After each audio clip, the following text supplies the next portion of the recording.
C'est une terre calcaire balayée par le Mistral. Dans les Alpilles, les champs d'oliviers façonnent un paysage où les hommes se sont établis il y a bien longtemps et où les nombreuses traces du passé côtoient l'or vert de Provence. C'est les richesses de Fontvieille.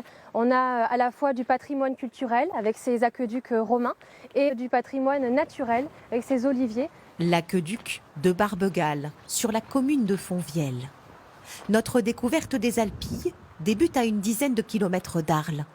Voici ce qu'il reste de cet édifice datant du IIe siècle. Les 3 trous que vous voyez ici, ça servait d'implantation à des poutres pour les échafaudages pour construire le monument. Témoignage de l'époque gallo-romaine en Provence, où la cité antique d'Arles avait une position stratégique.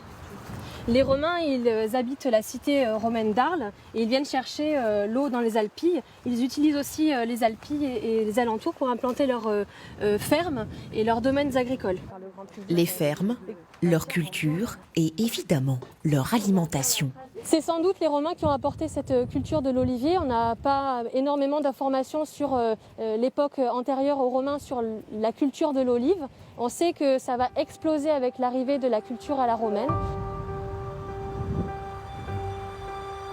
Aujourd'hui, l'oléiculture est toujours l'une des activités agricoles principales dans les Alpilles.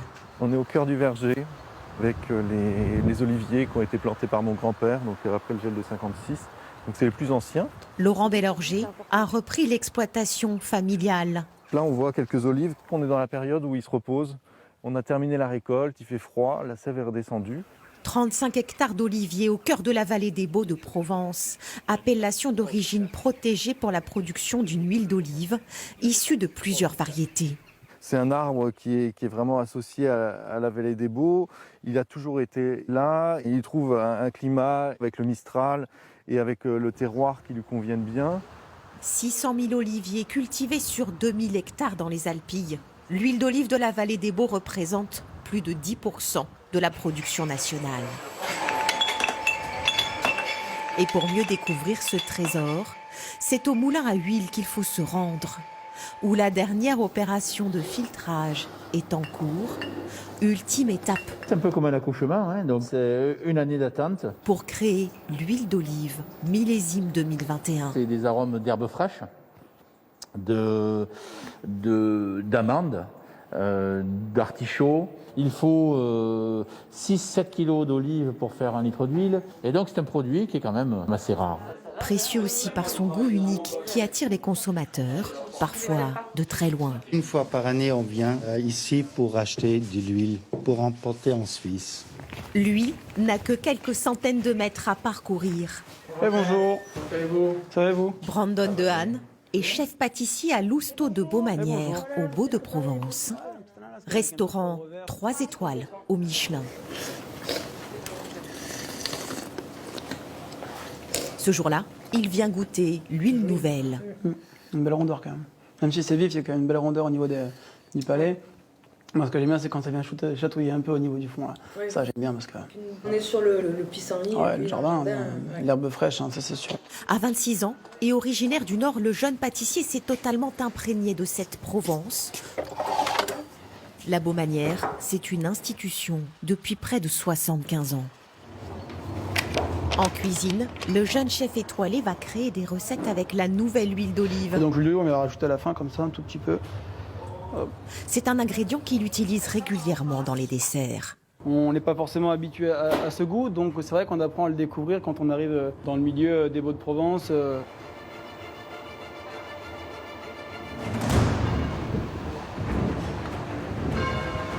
Prenons un peu de hauteur et affrontons le Mistral. Oui, ça souffle. Pour découvrir les Baux de Provence, cité de caractère. L'origine du mot beau vient de baou qui signifie escarpement en vieux provençal et c'est typique des places fortes militaires. Donc en fait le château des Baux a d'abord été une place forte militaire avant de devenir plus tard une place forte politique et militaire. Il faut imaginer que là, d'ici on rayonnait sur 79 villes ou villages alentours. Le château des Baux est un site médiéval exceptionnel. Voilà, là on sort de la chapelle Sainte-Catherine. Construit au XIe siècle sur un éperon rocheux, il reste aujourd'hui ses ruines. C'est très difficile de se l'imaginer maintenant, mais les éboulis et l'histoire du temps nous permettent d'avoir une lecture quand même de la paroi et de son histoire. Et nous avons quelques restes intéressants. Le donjon ou quelques parties des pièces du château sont toujours là, figées dans la roche. Construction troglodyte à l'époque. On a creusé dans la montagne. La matière première était présente sur place, donc il n'y avait qu'à se servir. La pierre calcaire des Baux est devenue la matière première favorite pour les constructions. Dans le village, les époques se superposent. Moyen-Âge, Renaissance. Les ruelles sont un livre d'histoire. Quittons les Baux et son site historique.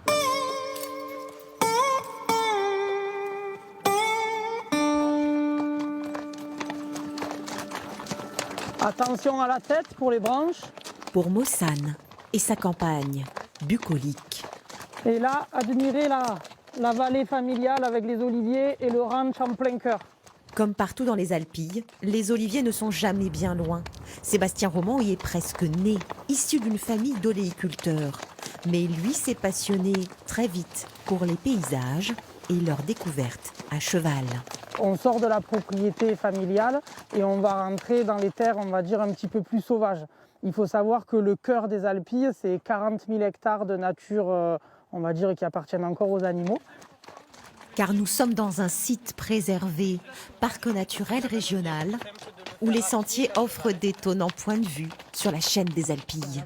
En face de vous, vous avez le Pas du Loup. Le Pas du Loup, c'est le 4e point le plus haut des Alpilles. C'est là où il y a les aigles de Bonelli qui nichent. Point culminant, 498 mètres de haut. Pas si élevé que cela, diront certains.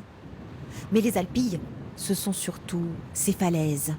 La roche calcaire de Provence qui se découpe au loin et change de couleur au fil de la journée.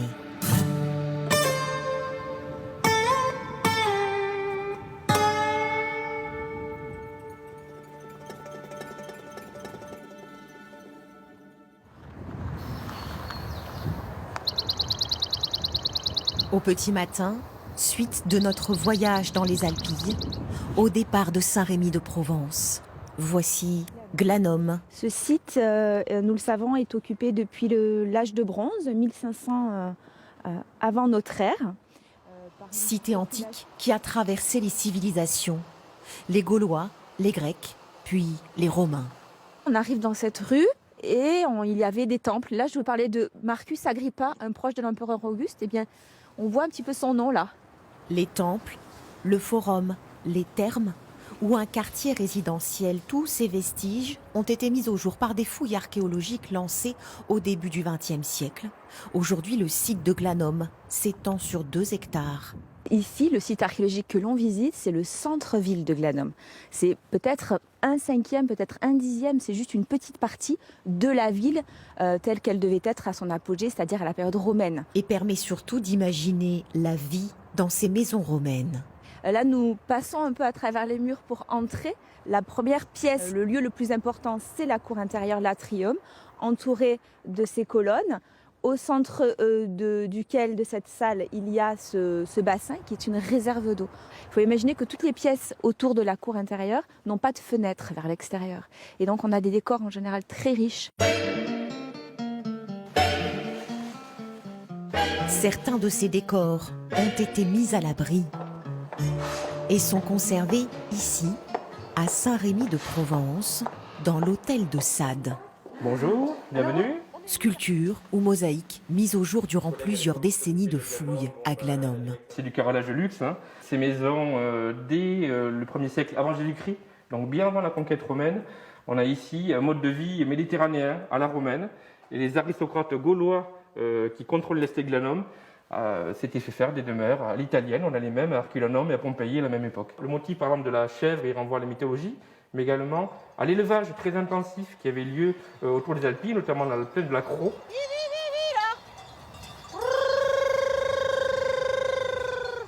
L'élevage caprin est toujours présent dans les Alpilles. À Oreille, le troupeau de Virginie et son frère Sylvain. On a de la chance de vivre ici. À une période où on est en plus, c'est magnifique.